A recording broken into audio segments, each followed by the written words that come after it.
Good morning, everybody. Hey, this is Trip with EGIS Associates. So today's a big day. I'm going to go down and try to start a 67 Mustang that has been sitting for 18 plus years in my parents' garage. My dad's the original owner of the car.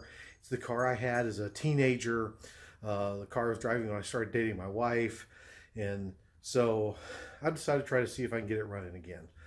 Mainly because I watched some videos last weekend on YouTube of others that were going out to fields and barns and starting these cars that had been sitting there for 20, 30 years. And so I thought, hey, I can do that. So anyway, we're going to head down there here in a minute and get that going. But before we do all that, so as you can see here, we're getting our tools together. We got our shop vac because, well, when a car's been sitting for 18 plus years, you never know what you're going to find inside. We've got a tub of assorted liquids, antifreeze, brake cleaner, transmission fluid, brake fluid, cleaners, and of course the tubes for the shop vac. Got my jack in there, my floor jack, and then I've got cat. Yes, thank you, Raisin, for putting the kitty cat in there. That was so good. I got my pneumatic tools because if we go over here, there's Raisin again. I've got my compressor loaded up in my truck to take down there so we can bust loose any bolts we need to. So there's our drain pan and then other assorted tools that we might need over here, plus whatever my dad has at his house. So there you go. Gonna get all this loaded up and head down to the car. Okay, got the truck loaded and we are now off to my dad and mom's house, or my mom and dad's house. My mom would probably prefer it if I said her first and then him second because, well, anyway, she's mom. I thought as I'm going and doing this that I would give you a little background on this car that I'm going to be working on. And so as I mentioned, it is my dad's car. He bought it brand new in 1967 from the Ford dealership in Beaufort, Georgia. And so it was the first car that I remember as a kid, because it was, well, the one he had when I was born. That one in a 72 Cutlass, I think, 71, 72 Cutlass. Anyway, but so we had that car for a long time. It's nothing fancy. It's a Sport Sprint edition, so it's a standard coupe and with an inline 6. So it's the 200 cubic inch inline 6. It does have the automatic, I believe it's a C4 transmission. Pardon me, I used to know all of this stuff back in the day.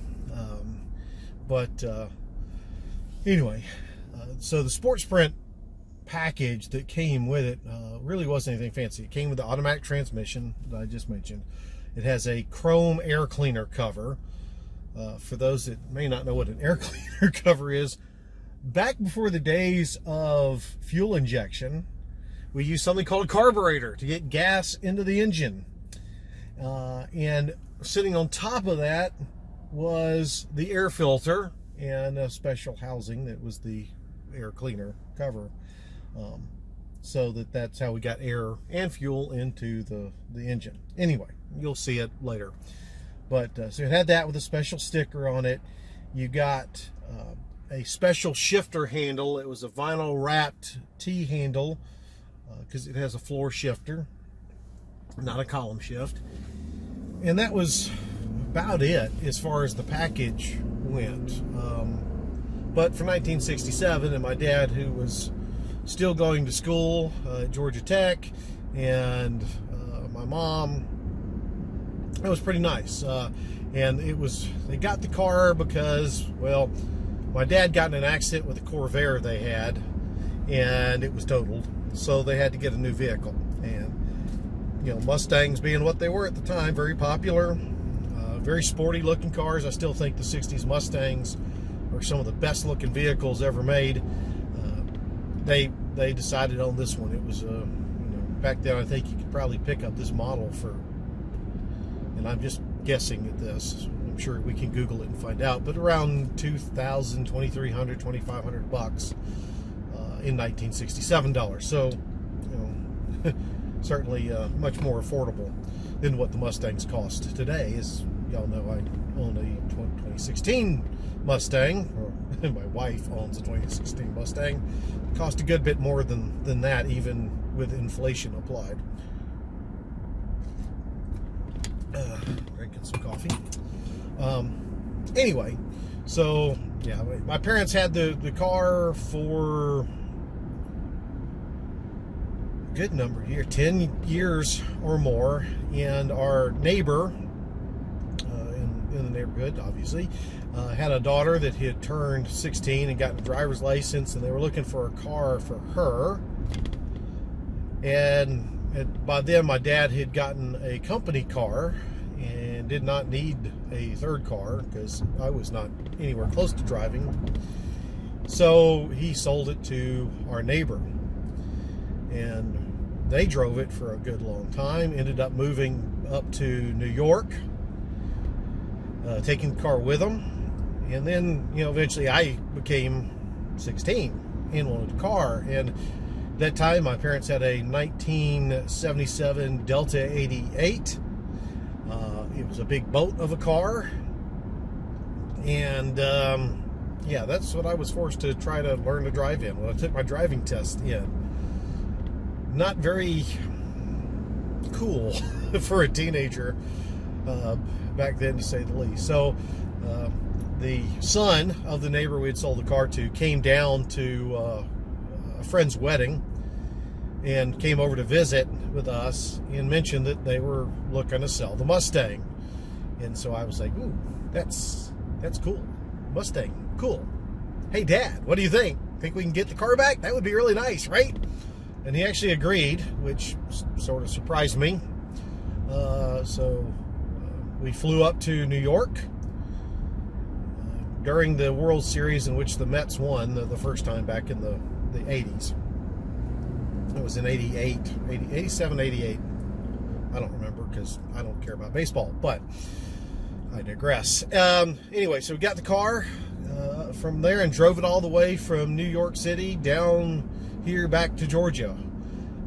And there I drove it as a teenager, did some minor restoration to it. We replaced most of the interior, which by that time had gotten kaput, put a new updated stereo system in it, and had the transmission rebuilt because it was shot, and eventually ended up putting a new motor in it because, well, I blew up the old one because, well, I was a teenager and I was in a Mustang and it was invincible. So I did a lot of stupid stuff in that car that I'm not going to disclose here on YouTube.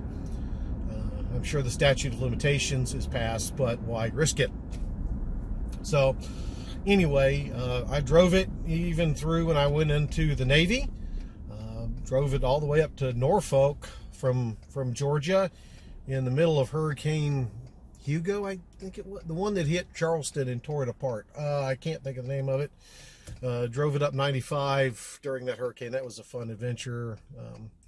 Anyway, we kept driving it. My sister used it while I was in boot camp. And the long and short of it, we kept up until my wife took over driving it because I had gotten a truck. And then I say we parked it. I want to say it was around 98 when we parked the car. That's about when we bought our house. So there is some disagreement as to when the car actually got parked because some recollections differ, and after 20 or so years, I'm not surprised. But anyway, so it's been sitting for at least 18 to 20 plus years now. Now it is in my parents' garage. It's not a closed garage. There's no door on it, but there are 3 sides to it, so it's been relatively protected. So my hope is, because we drove it into the garage, at least that's the best recollection any of us have, that hopefully the motor is not frozen, that we'll be able to turn it. We'll find that out. Obviously today, that's going to be one of the first things we check with.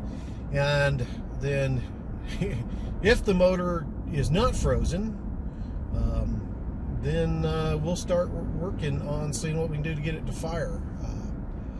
I've got, as you saw, a bunch of stuff with me, so if it does feel like it's loose and whatnot, then I'm going to change the oil on it, check the coolant and all that, probably flush it out, check the plugs, the wires, make sure we're getting spark from the coil, and check the points and the distributor caps and rotors and all that good stuff.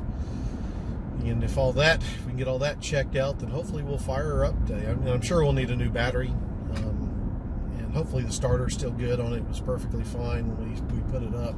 That much I do know.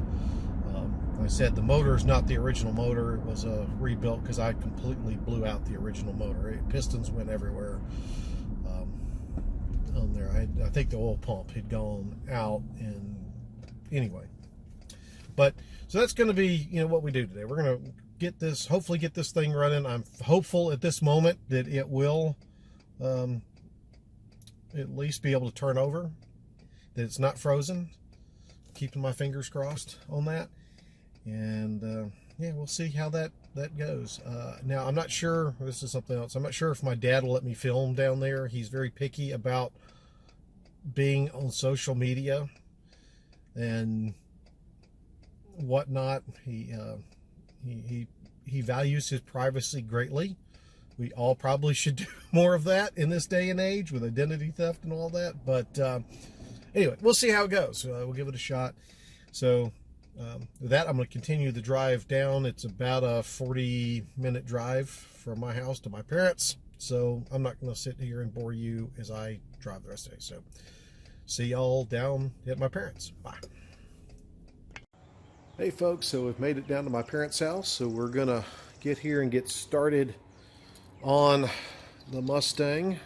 My dad doesn't know I'm here yet, so I am filming without his knowledge. Anyway, we don't have to tell him that. And let's see if I can get the camera to switch over for me. So let's switch over. Is the 67 in all her glory from sitting here for the last 18 or more years, and we're going to try to get this old girl running today. Hopefully I'll pop the hood and the engine won't be frozen and all that good stuff, but we'll see here in a minute. I'm going to go inside, get some coffee, and say hi to my folks, but we'll keep you posted. That was the end of part 1 on this video. We're going to split this up into at least 2 parts, maybe 3 parts, because it was a whole day process. So look for the link to the next video in the description below. I hope you've enjoyed what you've seen so far, and let's see if we can get this old girl fired off. So see you in the next video.